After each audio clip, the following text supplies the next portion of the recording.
host of the Untold Miracles podcast, and today I am so excited for our special guest. For the past 15 years, I've been inspired by her positive energy watching her co-anchor Good Morning America on ABC. Before GMA, she was a sportscaster on ESPN for 15 years. She's also an athlete, author, member of the Women's Basketball Hall of Fame. She lives her life exemplifying light and love every day. Please welcome to the podcast, Robin Roberts. Hi, Kelly. How are you? I am doing so good, Robin. Thanks for your time today. I appreciate it. But before we start, I just want to acknowledge you for the miracles you're creating in the world. I really can't think of anyone more fitting to be our 100th episode guest. You're someone who believes in miracles, someone who has experienced many miracles in your life, and someone who strives to create miracles for those around them every day. So I just want to thank you and acknowledge you for that.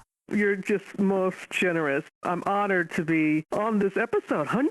Oh, my goodness. Congratulations. Thank you. I have to be very honest. I've interviewed a lot of people, and I'm pretty nervous today to interview you. We go back a long way. You go. And you send the sweetest gifts, too. Over the years, you are just so incredibly kind. You know how I feel about the Children's Miracle Network, and it's one of the highlights of my career, both professionally and personally, and my family has attended before back in the day at Disney World, and so I'm truly honored. Well, I just have to tell a story really quick about you. So when we first met, this was probably, I don't know how many years ago it was, but when celebrities come into our event, I'm always the one sending them thank yous and gift baskets after. And after I met you, you sent me a thank you basket from Bath and Body Works, and it was and you sent me a gift basket from there with the nicest card, and that has always meant so much to me because that just kind of shows who you are. You live your life in gratitude. I was really grateful that I got to experience that from you. So thank you. Well, that's how we all should be. The attitude of gratitude, right? Yes, absolutely. As I mentioned before, I'm really excited for this conversation, but for two particular reasons. This week is Children's Hospitals Week, where we're highlighting the importance of children's hospitals. And your story of resilience and hope and faith is definitely going to inspire our listeners and patients and their families. And your story is also very timely with what's going on in the world right now. There's a lot of fear and unknown. And you've been through some really scary times and have come out on the other side. And I know our listeners can benefit from hearing about the miracles in your life. So I want to start with the little girl growing up in Pass Christian, Mississippi. What did she believe was possible with her life? Oh, wow. Taking me back. Now I see myself in pigtails. And a Girl Scout outfit. Yes, I am a lifetime member of Girl Scouts, and I have the Thin Mints downstairs in my kitchen to prove it. I am truly blessed that my mother and father, Colonel Lawrence and Lucy Marion Roberts. My father was in the Air Force. We traveled extensively around the world, and when my dad, it was time for him to retire, we chose Pass Christian, Mississippi. That was where I went to high school and where basically I grew up. We had moved to the Mississippi Gulf Coast when I was about 8 years old, right before Hurricane Camille, which before Hurricane Katrina, that was the benchmark. It's like, oh my gosh, we had just moved there, and then Camille comes blowing through. But when I think about myself in the past, that's what we call my hometown. Its nickname is the Pass. Wide-eyed, thought everything and anything was possible. My father was a Tuskegee Airman, the first black flying Air Corps. In the military, my mother and father were both the first in their families to go to college. They met and fell in love at Howard University. And they just really taught their four children, I'm the youngest of four, that go for it. And because we traveled extensively, and my parents were very good about, especially when we lived abroad, when we lived in Turkey, Izmir, Turkey, before moving to Mississippi, that we would not live on a military base. We would get an apartment in town, have to learn the customs, have to learn the language. And so by that, Kelly, I realized we all have more in common than not. Why don't we focus on the similarities that we have as a human race, as opposed to those differences that tend to, for whatever reason, pull us apart? So growing up in Mississippi, loving sports, and just thinking anything and everything was possible. I love that you mentioned the first about your dad. Your mom also had a first. She was the first black woman to lead the Mississippi Board of Education. Right. And you were the first black woman to host Sports Center on ESPN. And I want you to tell me about that journey, because you went from Hattiesburg to Biloxi to Nashville to Georgia to your dream of being in Connecticut and hosting Sports Center.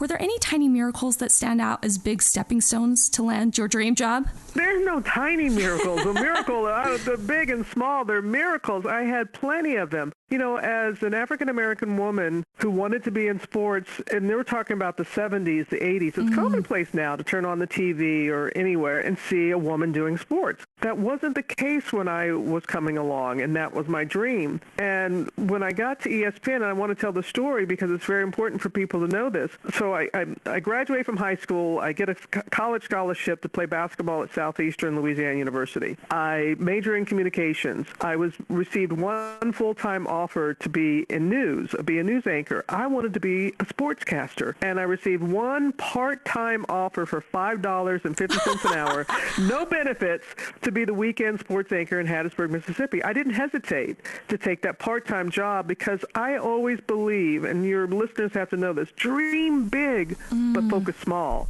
Dream big, but focus small.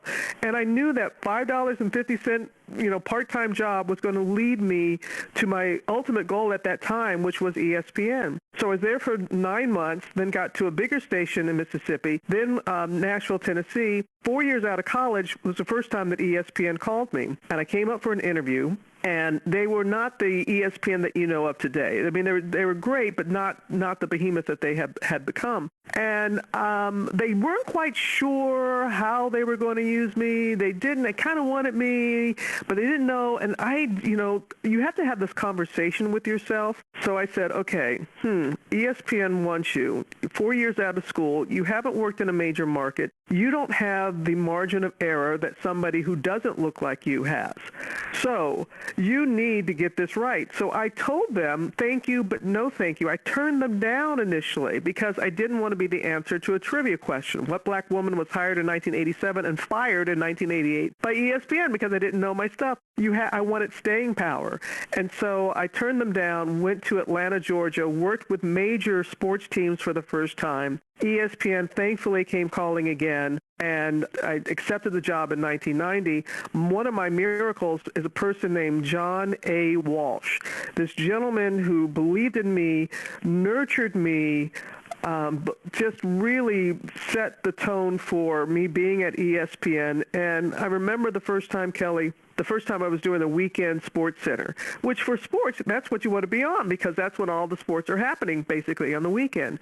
This is a top executive who came in from home that weekend just to make sure, not to hold my hand, not to tell people to cut me any slack, just wanted to make sure that I had the resources that I needed to be able to be successful. And that's all I've ever asked for, is give me the same opportunity to achieve or fail as everyone else. And so John A. Walsh was one of those angels that was placed in my path and all along my journey. The gentleman who hired me in Nashville, Tennessee, Alan Griggs. These are people I know to this day and I'm extremely grateful for, that really saw something in me, and I was so glad that I had a strong foundation from my family and looking for those miracles. I remember the first time I was turned down for a job, and I told my mother and father, I said, you know why I didn't get that job? Because they're discriminating. It's because I'm a black woman. And you know what they said to me, Kelly? They're like, honey, you're our child. You're a child of God. We love you. Maybe you're not good enough yet. You know? How old were you? Gosh, I was straight out of college, and I just, thought, when you get out of college, you think you know everything, and you're ready to take off.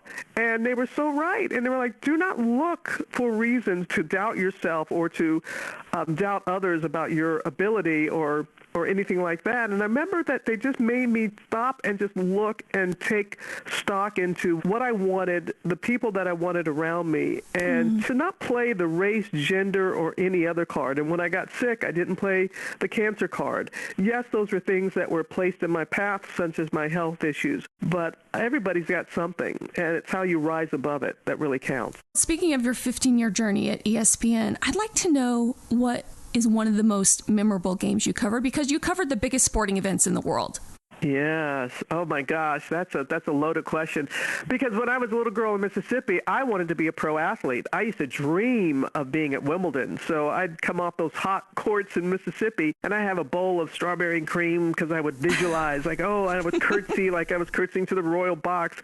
So when I was able to cover Wimbledon as a journalist, that was like, and I remember I brought my mother and dad up to join me, and it was like, check on the list. I was like, okay, wow, I dreamed of this as a child. Now, I thought I would have a tennis racket in my hands, not a microphone, when I got to Wimbledon. So it taught me that dreams do come true, but they may look a little bit different than we think they will. So that was a real highlight. And covering the original Dream Team in 1992, Michael Jordan, Magic Johnson, Larry Bird, the list goes on and on, Charles Barkley, covering the Dream Team, the original one, and being in Barcelona for the Olympics, because I guess I'm so patriotic, and it's not really about the person, it's about the country, and I love, the chants of USA, USA. So that was a great moment as well. Oh, I love that. Well, in 2005, you became a co-anchor on GMA, and you really do bring light and love into America's homes every day throughout the week. I want to know, why is it so important to you to share that positivity, and what do you enjoy most about coming into America's homes every day? First of all, it's a privilege. It's a privilege for people to invite you into their homes. There's an intimacy to morning television. People are starting their day. They're, you have your routine. You're getting yourself and your family or whatever your situation is. It is a privilege to say, "Good morning, America." To say good morning, to set the tone for people. I want to enlighten people. I want to inform people. I want to entertain them. I want to put a smile on their face. And with Good Morning America, no 2 days, especially now, no 2 days are the same. And there is a responsibility. Truth be known, I wanted to be a sports journalist. No, I wanted to be an athlete. And then that turned into being passionate about sports and having an interest in journalism. And it turned into being passionate about being a journalist, being a storyteller, helping people share their miracles, helping people share their stories, finding the message in that in hopes of brightening someone's day. So Good Morning America, and I'm so incredibly blessed with the people that I work with. And when I started there, to have Charlie Gibson and Diane Sawyer as two of my dearest friends to this day, and to be so accepting and to be so generous and to be so kind in helping me navigate what it is to be a network person like that, and to now be the longest running morning anchor is just I'm stuttering just saying it because I can't believe that's the case. But I'm just so grateful to everyone who helped me along the way, along my journey. You've done thousands of interviews, and you've covered some really big stories, and you've met a lot of ordinary humans who are just making their passion, their purpose, and their message. Is there a family or a story that you hold most close to your heart? Oh, my gosh. I would have to say when I was in Haiti after the earthquake. Oh, it was just so, the devastation was just beyond words. And you feel so helpless, and you're reporting what's going on there and the aftershocks and just seeing people in the streets and literally walking over dead people, and you just feel like, why? What can I do? How can I make a difference here? And then I got a call back from New York, and there was a family that was in the process of adopting a child, and they were asking, could I find the orphanage? Could I find if their little girl, Maya Esther Poulter, I'll never forget this. I have a picture of her on my desk. So anyway, the family contacted ABC and said, please, can Robin try and find her? And I was like, okay, this is something I can do. And so when I found this beautiful child in the orphanage, and she was fine. The orphanage was devastated, but she was okay, and the other children.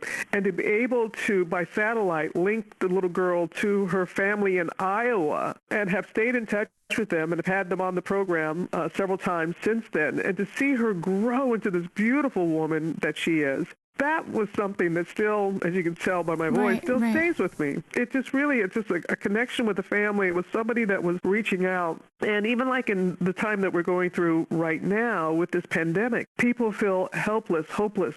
And it's if you can help somebody else, if there's something you can do get outside of yourself, and that's when you find comfort. And being that person for the Poulter family really meant a lot to me. That story is so miraculous. The fact that you were able to find that child. Yeah, it was. It was a miracle that she was still living, a miracle that the family was able to go through with the adoption. I think of children, I think about working with the Children's Miracle Network and all the beautiful families I met while I was there, and have still kept in touch with some of them. And I think about when I went through my health crisis, cancer and myelodysplastic syndrome, which is a bone marrow disorder. I can't imagine as a parent watching a child go through the health crisis that they go through, and to see the resiliency of the families and the children themselves. It's just heartwarming. I firmly believe this, Kelly, that we're all stronger than we know. We really are. And if people had said to me that, Robin, at this point in your life, your mother and father, who are the most important people in your life, will be deceased. You will have gone through 2 life-threatening illnesses and still find joy in this world and still find happiness. I would have said that's impossible. My mother used to say this poem to me about pleasure and sorrow. No one wants to go through sorrow, but the things that we learn through it. And the poem goes like this: I walked a mile with pleasure. She chattered all the way, but I was none the wiser for all she had to say. I walked a mile with sorrow, and there a word said she, but oh, the things I learned from her when sorrow walked with me. And that's what I want people to understand, whether what we're going through right now. It doesn't matter if it's a health crisis, you've lost your job, relationship. It goes on. Everybody's got something. That's not the tragedy. If you don't take time, why was this placed in my path? What am I supposed to learn from this? I would have rather have learned the lessons that were taught to me a different way, a less painful way, but that's what was meant for me, to be able to learn more about myself, make my mess my message, find the purpose and the meaning, share it with others, so if they're walking a similar path, it can give them a glimmer of hope.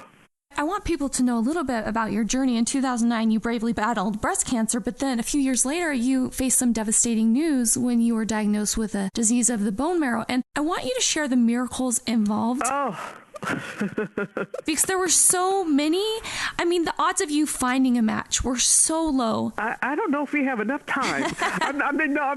There's so many miracles that happen, and thank you for asking that. And that's how I looked at it. 2007, I was diagnosed with breast cancer, a very aggressive form, triple negative. They had to throw the kitchen sink at me to beat it. And I did. Thankfully, I did. I shared my journey on Good Morning America, showing people what it's like to go through chemotherapy, radiation, and such surgeries. And just, again, never doing it other than if I thought it was information that could help a family or someone that's going through it. So I get through that, living happily ever after again. And then in 2012, and I had been very consistent about my checkups. 2012, I'm really not feeling well. I can't get out of bed. I'm like, what is going on? Come to find out that the very treatment that saved my life led to myelodysplastic syndrome, which is a bone marrow disorder, which meant that I needed to have a bone marrow transplant. Now, I had never heard of this in 2012. I didn't know this was something that was possible. And the first miracle that happened is that you're told to find a match. Okay. We go on the bone marrow registry. There is no match for me. They said, okay, let's go to your siblings. I'm thinking, great, I've got 3 siblings. This is going to increase my chances. Well, one was eliminated right off the bat, my older brother, left my 2 sisters. I'm thinking, still, great, this is a piece of cake. One sister was not a match. And it was at that time that my doctor said, you know what, we didn't tell you this. Only 30% of the time is a family member a match. That's why 70% of the time you have to rely on the goodness of someone on the registry. Oh my goodness, now I'm down to 1 sister. Thankfully, the miracle happened that my sister Sally Ann, it was like we were twins. She was a perfect match. And I remember going to her, because sometimes people will make themselves available to be a donor, but then when they get the call, they're like, I don't know. And so I called her. I said, Sally Ann, you're a match. Do you want to do this? And I'll never forget what she said, Kelly. She said, not only do I want to do this, I feel that I was born to do this. She felt that that's the miracle, that she felt that her life was here to save me. So what we did is that we made our mess our message. We got the word out about the need to have more people of diversity on the registry. People of all, cream. My mom used to say we had a lot of cream in our coffee. We have a little this, we're a little Caucasian, we're a little this, that, and the other. Try and get as many different people on the registry, and we were able to increase it significantly with Be the Match. Like 1,800%. Yeah, you've done your homework, Kelly. I didn't want to boast about that, but we were very, very proud that we were able to increase it like that, and we continue to do work with the registry and just getting people. I remember my college, Southeastern, they held a swabbing for Robin because you have to swab the inside of your cheek to see if you're a match, and so they were having bone marrow drives, and we have profiled so many people over the years on Good Morning America. We've linked donors with recipients and had their reunion and letting them meet each other. It's a miracle. When I actually went through with the transplant, so we have my sister's healthy stem cells. They're put into a syringe, and then my doctor, Dr. Geralt, is inserting her healthy cells into my body. But as he was inserting the syringe, because he had to wear a mask, I could see he was saying something. And so when he completed it, I said, "What were you doing?" He said, "I was praying." Woo! My doctor, as he was doing his work, he still knew that we needed a higher being to make sure, because sometimes it's not a guarantee that the transplant is going to take, that your body's going to accept these new healthy cells. So miracle after miracle after miracle is the reason why I'm here today. This was a very intense journey. You were in isolation, quarantined for 30 days. You had some days that were really, really, really hard, but you had some amazing friends like Pat Summitt, Chris Como, that gave you some really good advice on how to not lean into the fear. Can you share during the hardest, most scary time of your life how you were able to do that? Because I think a lot of us right now are really struggling with that. Oh, yes. And I think a lot of people can now relate to the quarantine that I was in for so long. Chris Cuomo, who tested positive for coronavirus, and thankfully he is doing well, and I've reached out to him and said the same words that he said to me: focus on the fight and not the fright. Focus on the fight, not the fright. You have to change the way you think in order to change the way you feel. Pat Summitt, who I just adored, and I miss her to this day, left foot, right foot, breathe. Keep moving, keep believing. And those were two mantras that really have helped me through so much. And I'm just really grateful that I learned so much about myself during that isolation. While you were in the hospital, you kind of had a setback, and you recited a prayer for protection in your book, Everybody's Got Something. Would you mind sharing that with us? Oh, my gosh, I have it around my wrist. My mom used to call it the 2 L's and the 2 P's, but I couldn't remember it as a child. The light of God surrounds me. The love of God enfolds me. The power of God protects me. The presence of God watches over me. Wherever I am, God is. And when I was at my lowest, because after the transplant, I was less than 100 pounds. Nobody was really allowed around me. They had to wait to see if the transplant was going to take. And there was one night in particular that I thought, I'm out. My mother, by the way, had passed away less than a week before I had the transplant. She had a stroke, had recovered from it, but then had a setback. And thankfully, I and my sister Sally Ann, we were already in New York about to begin the transplant when we got the call from my sister Dorothy. We were able to be at home. I held her hand when my mom passed, and then had to come back to New York, go through the procedure. So I'm in my room. I am just like, my mom's gone, my health is gone, I'm out. I just couldn't, and I was just kind of drifting off. And I heard my name being called, Robin, and I opened my eyes, and it was my nurse who was pleading me to stay with her. And I was like, that was my mother's voice I heard. It's just like my mother channeled this woman, and I immediately said the prayer of protection. And thankfully, my numbers started to pick up, and the miracle truly happened. And I was able to leave the hospital after 30 days and then had to stay still in isolation at home, but at least I was allowed to come home after the 30 days in the hospital. I think it's a miracle because exactly 5 months after you had the transplant, you were on the set of Good Morning America.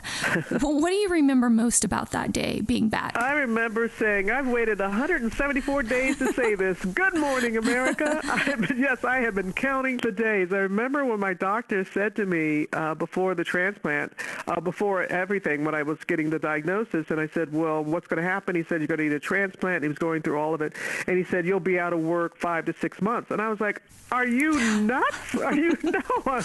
And sure enough, I was. And so to be able to come back as I did and to be able to say Good Morning America again and to show people, and I'm so thankful, there are many people who have reached out to me almost daily and saying how it helped them with what they were going through. And it didn't necessarily have to be MDS. It wasn't necessarily a bone marrow transplant. But they saw how down I was. They knew how close I was with my mother when she passed. And to get through that and to make it back to work and to just be a symbol to people, this too shall pass. And that's what I feel I'm a living, breathing, and many of us are, of this too shall pass. So people who are going through a difficult time right now, whatever that is, remember the times that you have, there are many times that we have felt that this is it, that whether we lost our job or we lost a loved one or going through a divorce, whatnot. And just think about, you got through that. So why do we think that what's placed before us, why do we look at the mountain in front of us as being insurmountable after we've climbed so many mountains to get to where we are? And it's just human nature, I think, that we don't, we don't take the time to look forward and to look back, and to realize what we have overcome. And I misquoted. It's not so much what you accomplish. I said that wrong. It's what you overcome. That's what you remember. You don't remember your accomplishments. You remember what you overcame to reach that accomplishment. You went back home to Mississippi before you went back on GMA, and there was a video covering that with your sisters, and I loved what your sister said. The darkest hours are before the dawn. Yeah. There is a new day, and I feel like that's just something we all need to embrace right now because that's where we're at. But there is a new day, and we have the opportunity to choose how we're going to show up for that. 2012 was spent fighting for your life, and in 2013, you were awarded for your strength and courage when you received the Arthur Ashe Award from LeBron James at the ESPYs, and your speech was so powerful. You talked about true strength and where it came from. Who is someone in your life that you've always admired for their strength and their courage?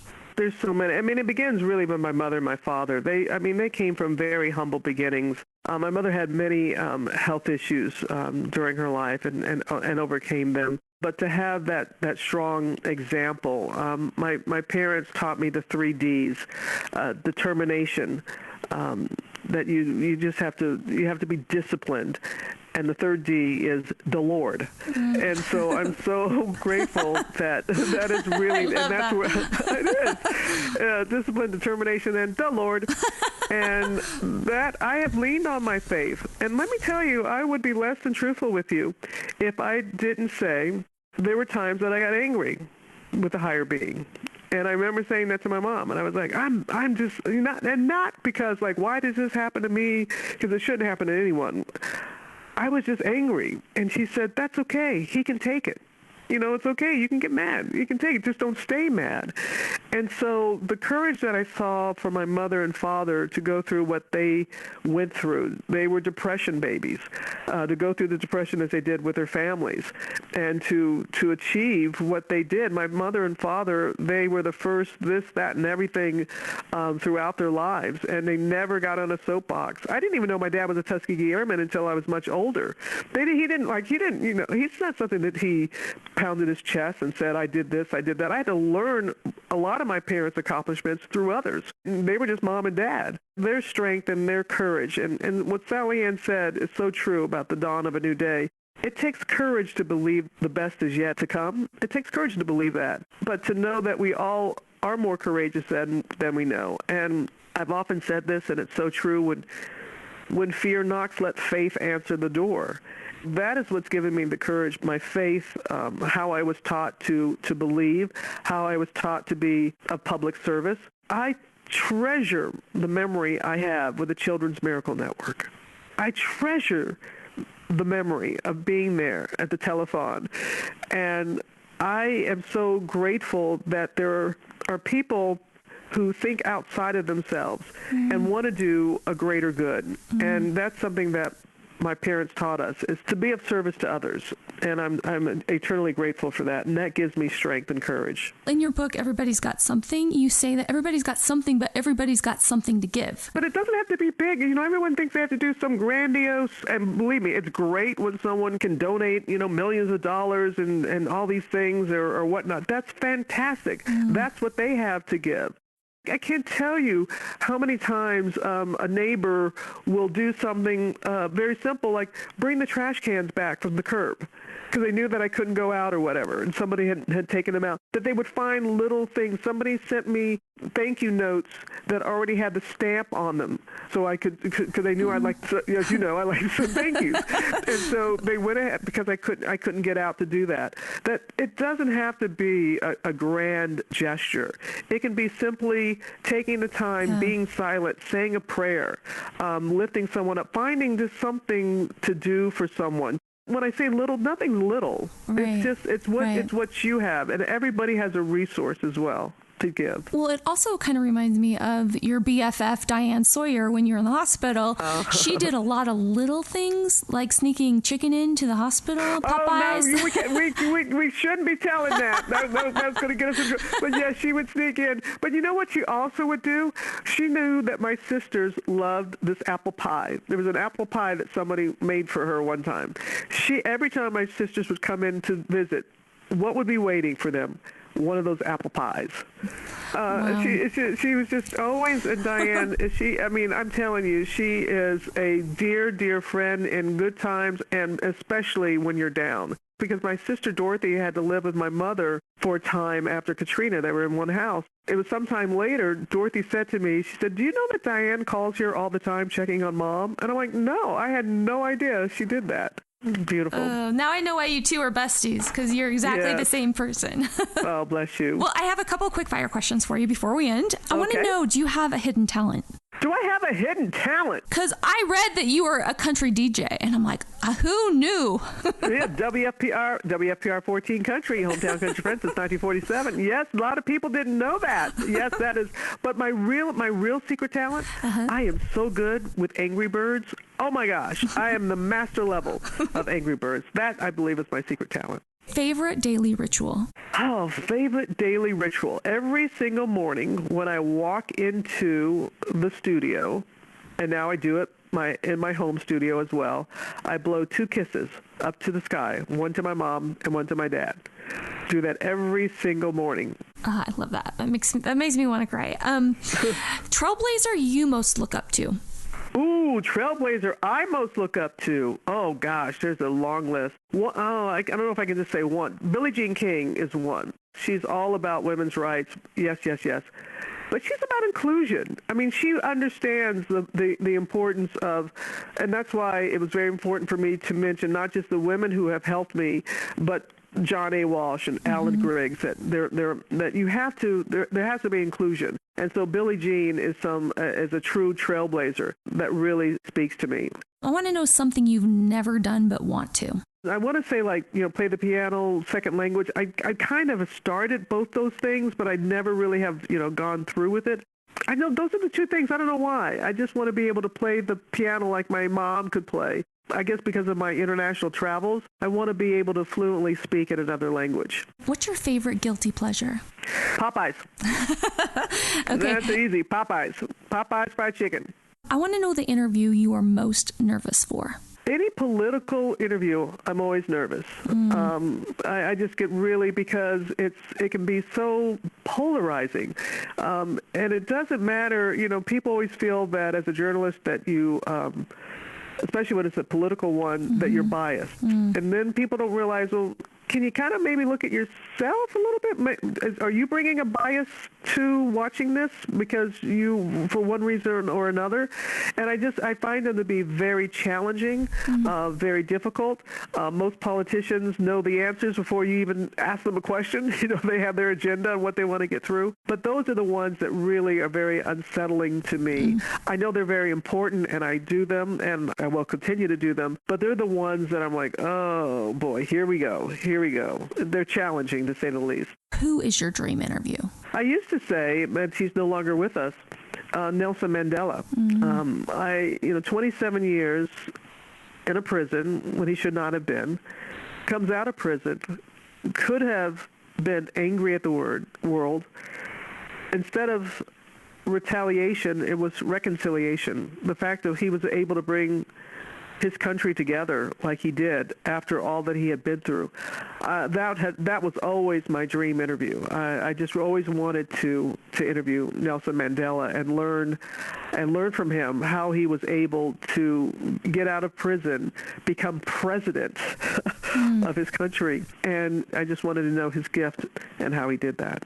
Who's your dream interview for someone that's alive? You know who I'd like to interview? And I've interviewed him before, but not as a couple. And I know this sounds, with all that's going on in the world, like Robin, really. Harry and Meghan, I met him a couple of times and have interviewed him a couple of times, and Prince Harry, and was really taken by his Invictus Games, his love for children, his love for the military, and leaving the royal family as they did, and Meghan being the first royalty like that of color, a woman of color in that position. I think that she's handled it with such remarkable grace and what she's gone through with her family. My answer might be different if you ask me next year, but right now, I always feel like the interview that I want to do, it's like the timely one. And it's not so timely now with everything that's going on. There are far more important things in the world. Okay, your favorite quote. "This too shall pass, ... now would be good." This too shall pass, ... now would be good. Well, I have to share another one from your book that you mentioned. "Life provides losses and heartbreak. The greatest tragedy is to experience and miss the meaning." That's so true. That's what I meant about how we all have something, and it's like, why don't we take the time to understand the meaning and the purpose of why it was placed in our path? It didn't happen by happenstance. There's a reason for it. I want to know the award that you're most proud of. The one that I'm most proud of was a recognition that I received from Reader's Digest, where I was named most trusted on television. Not the most trusted woman, not the most trusted man, most trusted journalist. That meant a lot, and that was from a poll. That was from not them naming me that. It was a poll of their readers, especially in this time when my profession has been under scrutiny, let's say, and questioned about our integrity. To have received an award about being trustworthy, that is paramount as a journalist. And I think in part why I received that recognition is that I trust others. I'm going to give you accurate information. I'm going to give you the facts, not fear. I'm going to let you make up your own decisions, your own mind. I may not agree with what you decide with the facts that I give you, but that's you. I trust you. And I think that's why people trust me. They trust me to be honest with them, to be transparent with them, and to trust that they will find the good in themselves and share that with others. I just have one more question. I ask this to all of my guests. Okay. If there were 3 miracles that you could create in the world today, what would that look like for you?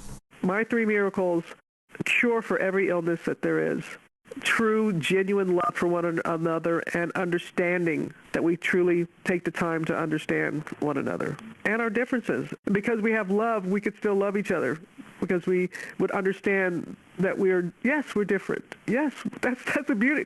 How boring would this world be if we were all the same? I'm so grateful for your time today. I've learned so much. I'm so excited for our listeners to hear this, because I think it's just so timely for what's going on in the world. And just on behalf of the 10 million kids that we treat every year at 170 children's hospitals, we are so grateful for your support of Children's Miracle Network hospitals. And I want you to share with our listeners where they can follow you, because on your socials, you have some amazing Monday motivation, Wednesdays, Thursdays, like you've got amazing content that you're pumping out every day. So where can they follow you? Yeah, well, on Instagram, it's Robin Roberts GMA, Robin Roberts GMA on Instagram. And on Facebook and Twitter, it's just plain old Robin Roberts. You can find me. And I appreciate the followers that I have. It is a safe zone, people. Please join in on our conversations that we have. Very grateful for those who have followed me. And Kelly, I just can't say enough how much this conversation means to me, to know that the Children's Miracle Network, what you are doing for not just the children, but loved ones, families, the difference that you are making, how genuine you are, how sincere you are in your work. And thank you so very, very much for continuing to make me a part of the family. I'm excited for one day when we can get on airplanes again. I know we still can, but I'm choosing not to right now. And I'd love to just give you a big hug and just thank you for being you and truly the miracles that you create for me and everyone. And I love you so much, and I just hope that you have an amazing day. I already am. You just made my day. Thank you, thank you, thank you. God bless. At Children's Miracle Network hospitals, we are staying home to protect the most vulnerable, sick and injured kids. Kids like Alexis. When I was 10, I was hit by a car. I spent a month and a half in the ICU. I was scared that I couldn't be a normal child again. But when I was at Children's, they made sure that I was going to be fine. Children's hospitals need donations to save kids' lives, and kids can't wait. While you're staying home, please consider donating at cmnhospitals.org. Together, we can change kids' health to change the future.